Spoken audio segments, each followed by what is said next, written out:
தமிழ்நாட்டில் 7வது முறையாக திமுக ஆட்சி அமைக்க வேண்டும் என்பதே இலக்கு. திமுக செயற்குழு கூட்டத்தில் முதலமைச்சர் மு.க.ஸ்டாலின் பேச்சு. சட்டமன்ற தேர்தல் காலத்தை நாம் எதிர்நோக்கி இன்னும் 1.5 ஆண்டு காலத்தில் சந்திக்க போகிறோம். 7வது முறை ஆட்சி அமைக்கணும் என்பதுதான் நம்முடைய இலக்கு.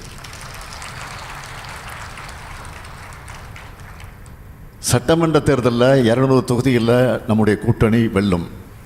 என்னுடைய இந்த நம்பிக்கைக்கு ஆணிவேர் தான் நீங்கள்.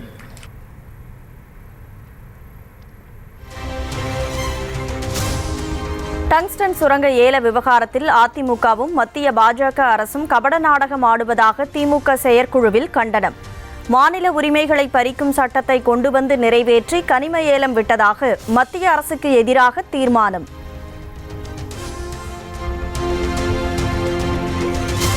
அண்ணல் அம்பேத்கரை தரம் தாழ்ந்து பேசி அவரது தியாகத்தை இழிவுபடுத்தியிருப்பதாக குற்றச்சாட்டு.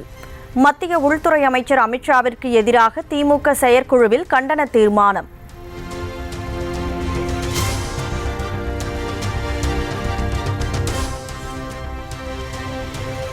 திமுக 100ஆண்டு விழாவிலும் ஆட்சியில் இருப்போம் என முதலமைச்சர் எக்ஸ் பதிவு. வெல்வோம் 200, படைப்போம் வரலாறு எனவும் தொண்டர்களுக்கு உற்சாகம்.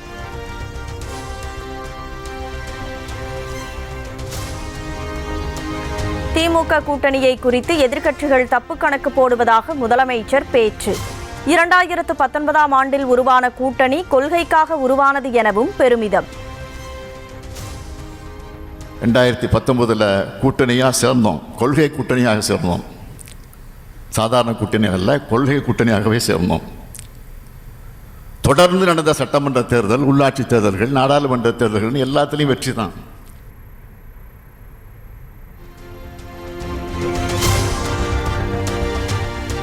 தமிழகம் முழுவதும் மாவட்ட கல்வி அலுவலகங்களில் இணையதள இணைப்பு துண்டிக்கப்பட்டுள்ளதாக அண்ணாமலை குற்றச்சாட்டு. இணைய சேவை கட்டணம் கூட செலுத்த முடியாமல் திவாலாகும் நிலையில் இருக்கிறதா திமுக அரசு என்றும் கேள்வி.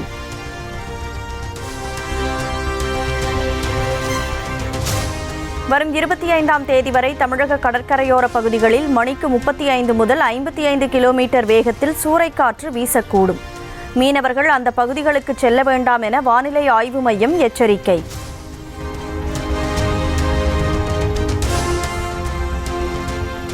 அடுத்த 48 மணி நேரத்தில் சென்னையில் ஒரு சில இடங்களில் மிதமான மழைக்கு வாய்ப்பு. வானிலை ஆய்வு மையம் தகவல்.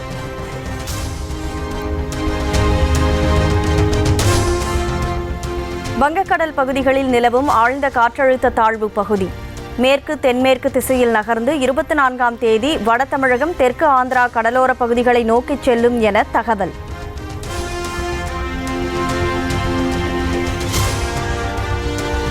குவைத்தில் பிரதமர் மோடிக்கு பேண்ட் வாத்தியங்களுடன் உற்சாக வரவேற்பு.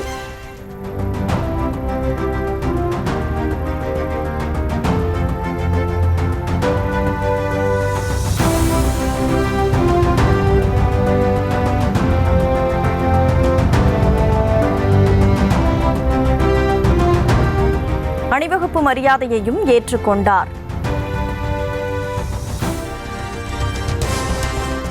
குவைத் நாட்டின் உயரிய விருதை பிரதமர் மோடிக்கு வழங்கி கௌரவம். பல்வேறு விவகாரங்கள் தொடர்பாக குவைத் அமீருடன் பிரதமர் பேச்சுவார்த்தை.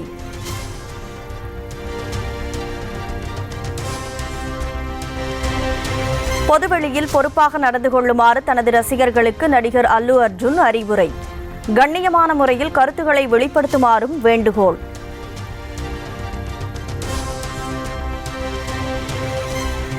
நடிகர் அல்லு அர்ஜுன் வீட்டின் மீது உஸ்மானியா பல்கலைக்கழக மாணவர் அமைப்பினர் தாக்குதல்.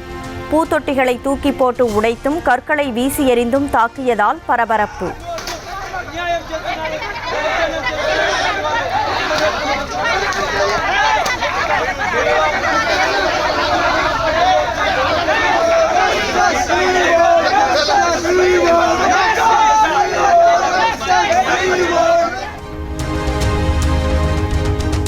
இஸ்லாமிய எதிர்ப்பு என்ற ஒன்றை தவிர பாஜகவுக்கும் RSSக்கும் ஒரு கொள்கையாவது உண்டா? தமிழக பாஜக தலைவர் அண்ணாமலைக்கு நாம் தமிழர் கட்சி தலைமை ஒருங்கிணைப்பாளர் சீமான் கேள்வி. பிச்சை எடுக்கிறதுனா தம்பி அண்ணாமலைகிட்ட நான் அன்பா கேட்கிறேன். இஸ்லாமியர்களை எதிர்ப்பதை தவிர உங்கள் ஆள் மனதில் நீங்கள் கை வச்சு பேசணும். உங்கள் கட்சிக்கு அதாவது ஆர்எஸ்எஸ் இயக்கத்துக்கு இஸ்லாமிய மக்களை எதிர்ப்பதை தவிர ஒரு கொள்கை கோட்பாடு இருக்குன்னு நீங்கள் சொல்லுங்கள். சாதிவாரி கணக்கெடுப்பை மத்திய பாஜக அரசு நடத்தும் என அண்ணாமலை சொல்ல தயாரா என சீமான் கேள்வி. பாஜகவுக்கு சமூக நீதி அல்ல, ஜமுக்கால நீதி கூட கிடையாது என்றும் விமர்சனம். நீதி எப்படி பேசுற? நீ என்ன உனக்கு சமூக நீதி இருக்கு? சமகால நீதி கூட கிடையாது. சாதிவாரி கணக்கெடுப்பு எடுக்குமா பிஜேபி? எடுக்க சொல்லுவாரா என் தம்பி அண்ணாமலை? எடுக்க சொல்லுவாரா? சொல்லுங்க. எடுக்குமா?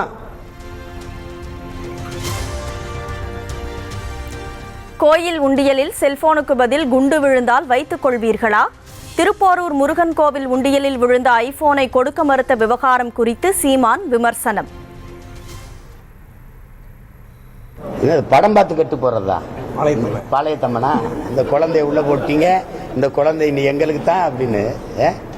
சரி, ஒரு குண்டை போட்டுட்டாரு அவரு. இருக்காதியா? ஒரு 10 நாள் ஒரு வெடிக்கும் போது இல்ல போட்டீங்க குண்டு எங்களுக்கு தான், நீங்க போங்கன்னு சொன்னீங்கன்னா ஐயோ கால கொடுமை.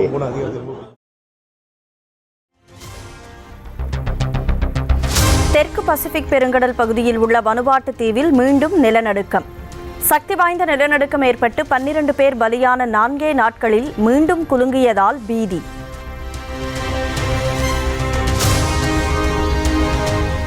எனது பெயரையே ஒழுங்காக உச்சரிக்க தெரியாதவர் இபிஎஸ் என டிடிவி தினகரன் விமர்சனம். சுயநலத்திற்காக அதிமுகவை அழித்துக் கொண்டிருப்பதாகவும் சாடல். டிடிவி தினகரன் ஒண்ணுமே கிடையாது. டிடி தினகரன் பேரு, அது கூட என் பேரை ஃபுல்லா சொல்ல தெரியாது. டிடி தினகரன் கூட 4 பேர் தான் இருக்காங்கன்னு பேசுவாரு. பழனிசாமி தன்னை காப்பாற்றிக் கொள்வதற்கு வழக்குகளிலிருந்து, ஊழல் வழக்குகளிலிருந்து காப்பாற்றிக் கொள்வதற்காக பயன்படுத்தி வருகிறார் என்பதுதான் உண்மை. சுயநலத்துக்காக அந்த இயக்கத்தை, புரட்சித் தலைவர் கண்ட இயக்கத்தை அழிக்க பார்க்கிறார். அதை நிச்சயம் இயற்கை தடுத்து விடும் என்கிற நம்பிக்கை எனக்கு இருக்கு. கள்ளக்குறிச்சியில் கொழுத்து போய் கள்ளச்சாராயம் குடித்து செத்தாலும் நாங்கள் தான் அழ வேண்டும். திமுக அமைப்பு செயலாளர் RS பாரதி ஆதங்கம். கள்ளக்குறிச்சியிலே ஒரு சோக சம்பவம் நடந்தது. கொழுத்து போய் விஷசாராயத்தை குடித்து செத்தான். நான் இப்படிதான் பேசணும், வழிகிறேன். ஏனென்று சொன்னால் எவன் செத்தாலும் நாங்கள் தான் அழ வேண்டியது வழிகிறேன்.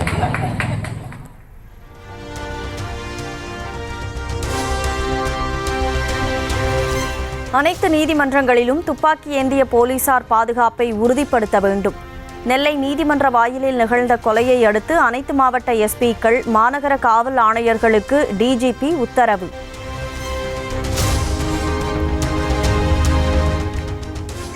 நெல்லை மாவட்டத்தின் பல்வேறு பகுதிகளிலும் டன் கணக்கில் மருத்துவ கழிவுகள் கொட்டப்பட்ட விவகாரம்.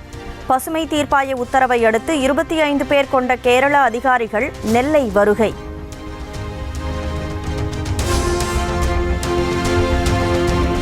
பதினாறு டாரஸ் லாரிகளுடன் நெல்லைக்கு வந்த கேரள அதிகாரிகள் குழு.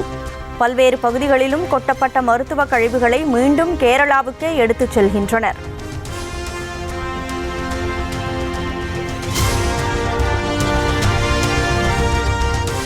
நெல்லையில் கொட்டப்பட்ட கேரள மருத்துவ கழிவுகள் அகற்றம். ஜேசிபி இயந்திரங்கள் மூலம் லாரிகளில் ஏற்றப்படுகின்றன.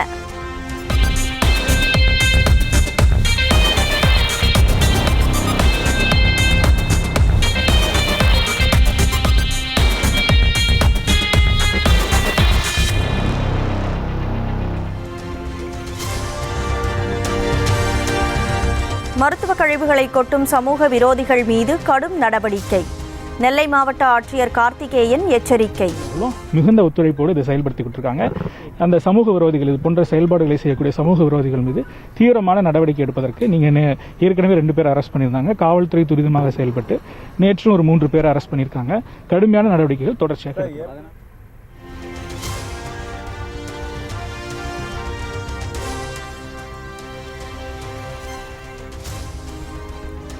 சென்னை மெரினா உணவு திருவிழாவில் மாட்டிறைச்சியை மட்டும் புறக்கணிக்க வேண்டிய அவசியம் என்ன? திட்டமிட்டே ஓர் உணவு புறக்கணிக்கப்படுவதாக நீலம் பண்பாட்டு மையம் குற்றச்சாட்டு.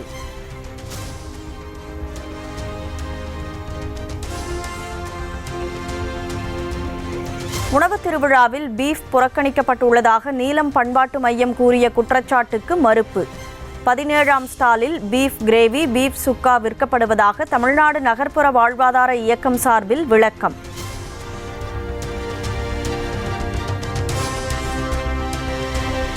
மதுரை மேலூர் அருகே டங்ஸ்டன் சுரங்கம் அமைக்க வலுக்கும் எதிர்ப்பு. மத்திய அரசை கண்டித்து 20க்கும் மேற்பட்ட கிராம மக்கள் போராட்டம்.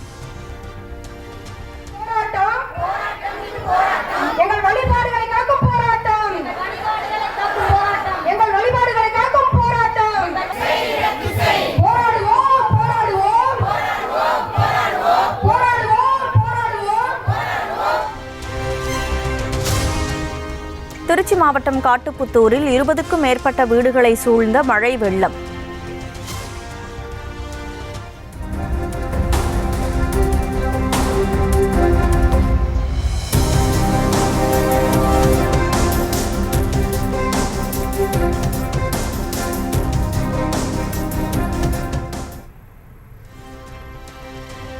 ஜேசிபி மூலம் பள்ளம் தோண்டி நீர் வெளியேற்றம்.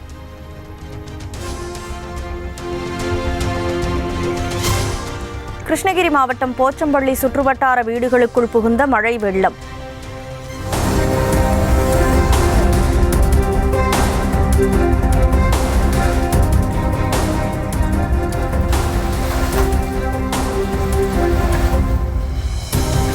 இரவு பெய்த கனமழையால் தண்ணீர் புகுந்து கடும் சேதம்.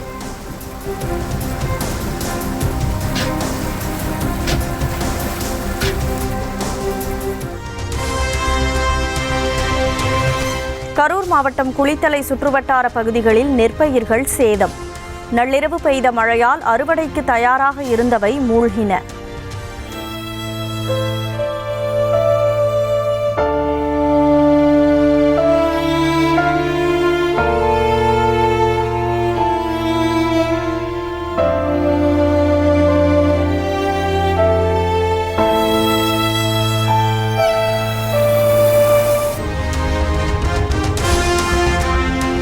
உரிமை தொகை ஏதுமின்றி நாட்டுடைமையாக்கப்பட்ட முன்னாள் முதலமைச்சர் கலைஞரின் நூல்கள். கலைஞரின் துணைவியார் ராஜாத்தி அம்மாளிடம் நாட்டுடைமையாக்கப்பட்டதற்கான அரசாணையை வழங்கினார் அமைச்சர் சாமிநாதன்.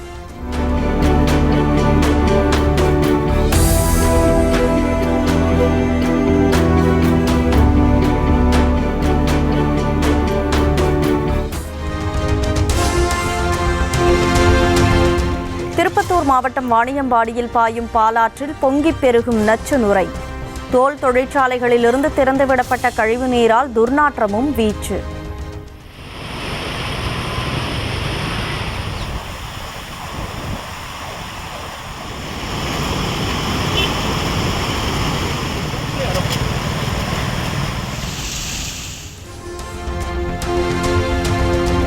தமிழகத்தின் பல்வேறு சுற்றுலா பகுதிகளிலும் குவிந்த மக்கள். கியூபாவில் உள்ள அமெரிக்க துணை தூதரகத்தை நோக்கி ஆயிரக்கணக்கானோர் பேரணி.